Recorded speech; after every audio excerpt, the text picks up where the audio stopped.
Introduction to the GB-6 gliding bomb. The GB-6 is manufactured in China and offered for export by Norinco and was first shown on 2012 under the designation TL500. From 2014 it was redesignated GB-6. It is guided by INS and GPS, weighs about 680 kilograms and has a claimed range of 130 kilometers, 72 nautical miles.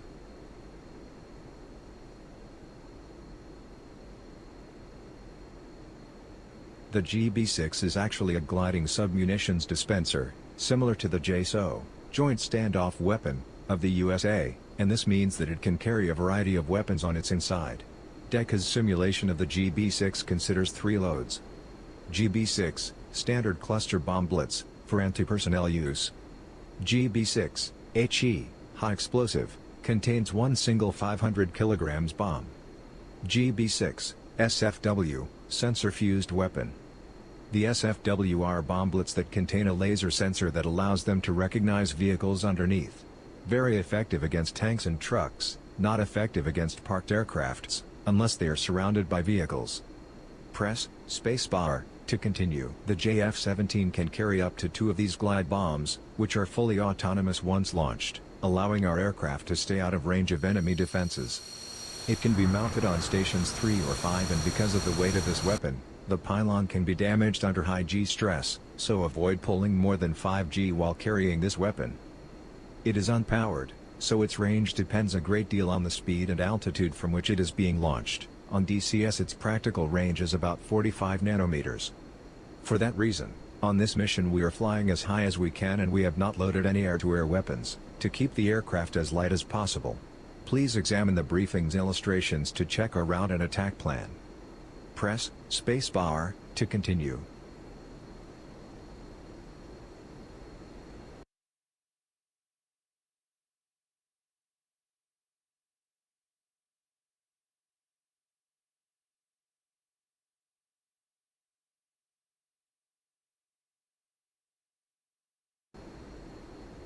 Set up cockpit. The JF-17 autopilot is active, so that you can take a moment to set up the cockpit. We've also placed DCS on active pause, while we explain the gliding bomb details. Use the highlighted knobs to adjust the interior cockpit illumination. Weapon preparation. We will follow this procedure to set up our gliding bombs. 1. Select Air-Ground Master Mode, by pressing T1 down on the HOTAS. 2. Place the master arm switch up, on the arm position. On the SMS, note that the bomb status will change, from off to a blinking standby, and after a few seconds their status will then change to armed. OK, the bombs are now in armed state. Press spacebar to continue. SMS GB-6 control page. This is the control, CNTL, SMS page for this weapon, and we will now describe the options available for it. Mode. The GB-6 has 2 modes of employment. TOO, Target of Opportunity, where the bombs use the existing SPI, Sensor Point of Interest, designated from a targeting pod, ground radar or waypoint designation. PP, Pre-planned, where the coordinates are entered manually, either during the mission preparation, on the mission editor, or directly on the SMS. On this particular mission, we will use PP mode, to strike 2 very precise points inside an enemy airbase, their coordinates being fixed and known beforehand. Click the adjacent button to set PP mode. Press WPN, Weapon.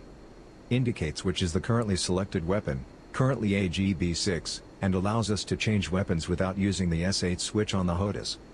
Unfortunately, it doesn't show the precise subtype of weapon that we have mounted, so at the time of arming the aircraft you will need to take note of the exact weapon that is on each station if they are not identical. On this particular case, we are having a GB-6HE on Station 3 and a GB-6SFW on Station 5. The former is meant to be launched against the munitions bunker of the airfield, while the second is for use against vehicles that are currently on the airfield ramp waiting to be loaded onto airlifters. Press spacebar to continue. Fuse. You can choose direct or delay. For the GB-6 this option seems to not be modeled. Press spacebar QTY, quantity. Select 1 or 2 bombs to be released simultaneously. For this mission, please select 2. The weapon is very heavy, so if you drop just one, you will need to be very alert to counteract the asymmetry of flight. Interval. Only applies if quantity is 2, and specifies the interval in seconds between the releases of both bombs. Due to the weight of the weapon, the only allowed interval is 0.3 seconds. BRALT, break altitude. Allows you to set the minimum safe altitude for the release of this weapon. This will set the altitude setting of the pull-up QX on the HUD. It is not relevant for this mission, as we will be releasing the bombs at over 40.000 feet. Press spacebar to continue. These are all the control parameters available on the control page, and the settings we have selected apply to both bombs. To select options specific to each bomb, we need to call up the program SMS page, by clicking on the highlighted button. Please click on it now.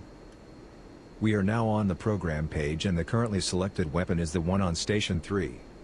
From our notes, we know that this is the GB6 high explosive and it is meant to target the munitions bunker of the enemy airbase. See diagram on the briefing.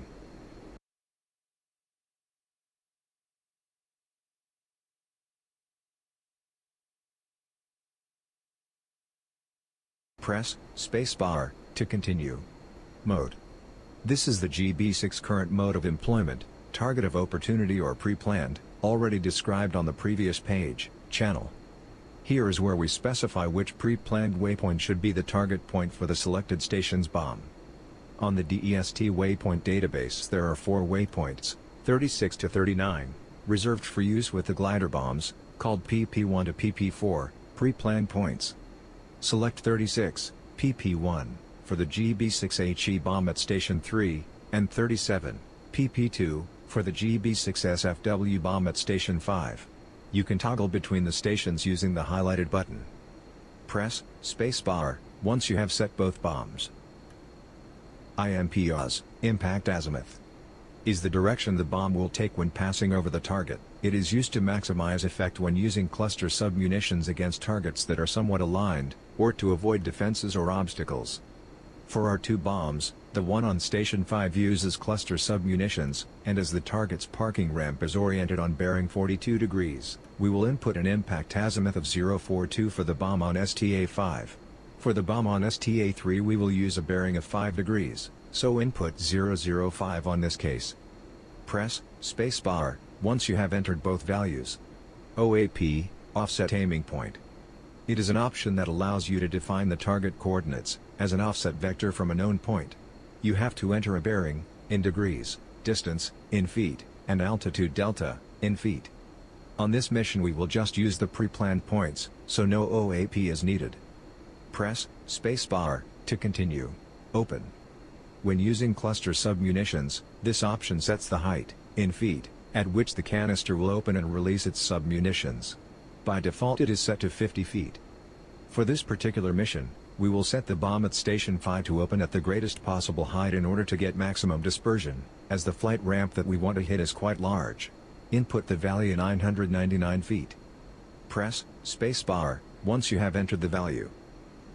These are the target coordinates for the bomb at the current station. We can check its latitude, longitude and ground altitude in feet. Press spacebar. The GB6 uses an INS with GPS unit for its guidance, and when starting on the ground this weapon will initiate an INS align process that lasts about 3 minutes. During the alignment, the align quality will begin at 10, unstable, then 06, marginal, and finally 01, GOOD. Once aligned, the align timer will display 0 o'clock. As we have started on the air, the GB6 is already aligned. Press spacebar to continue. OK, we have finished the preparation of our gliding bombs. Just one last item, on the right MFCD, please increase its range scale to 60 nautical miles. Good. We will now release the active pause. You should increase the throttle to maximum and maintain heading towards waypoint 1, where we will turn right to face in direction to our target, the enemy airbase of Anapa. The reason for using maximum throttle on this segment of the route is because the range of these bombs increases with a higher release speed. Once released we will reduce throttle and turn towards home. Press spacebar to begin. Unpausing and deactivating the autopilot. You are too slow, increase throttle to maximum military power.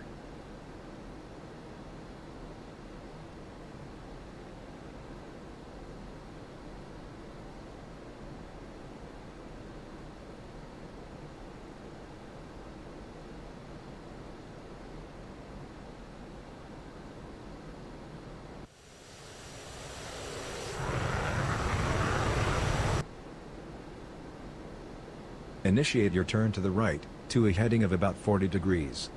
If you want, you can also manually change the next waypoint to 02 on the UFCP.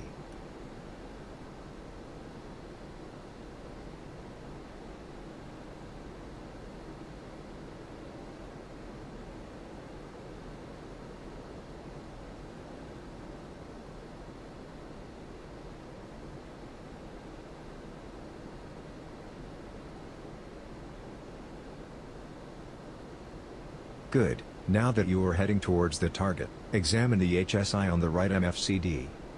You should see a dashed line that marks our planned delivery route, a diamond enclosing our intended target, and a cone-shaped figure that indicates the acceptable release zone.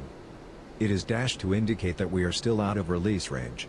Increase throttle to maximum military power and try to maintain a height of 45,000 feet until release.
We are almost in range. When the acceptable release zone is no longer drawn with dashed line, you will be able to drop your bombs. Don't drop just within maximum range, or your bombs may not be able to reach the target. Be sure to be well within the release zone. Once surely within range, press S2 to release both bombs.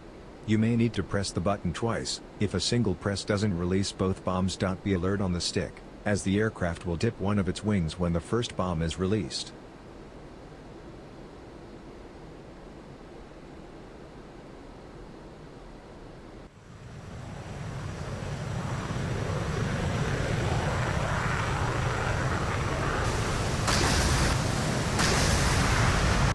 Very good. Now that the bombs have been released, you should initiate an evasion turn. On the HUD, select Master Mode T1 Middle, Navigation Mode. Then, select Waypoint 03 on the UFCP, which is where we need to navigate back to our home base.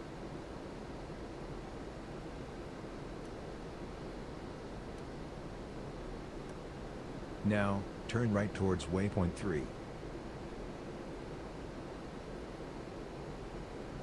Now, click on the arrow to select the level option, for the autopilot to keep the altitude constant, so that we may go take a look at how our bombs are doing.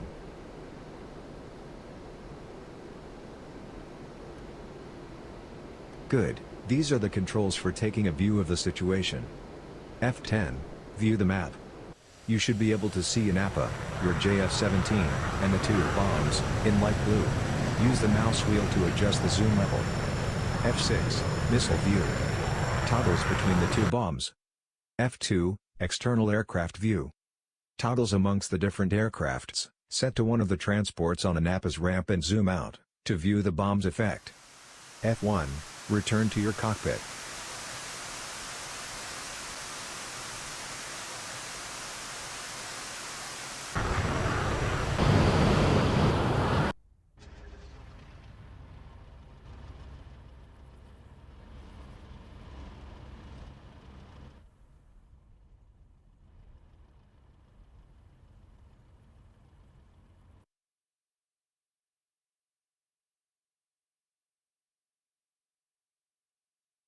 As the time that the bombs need to travel the 45 nautical miles standoff range is of several minutes, you can use these keys to accelerate time.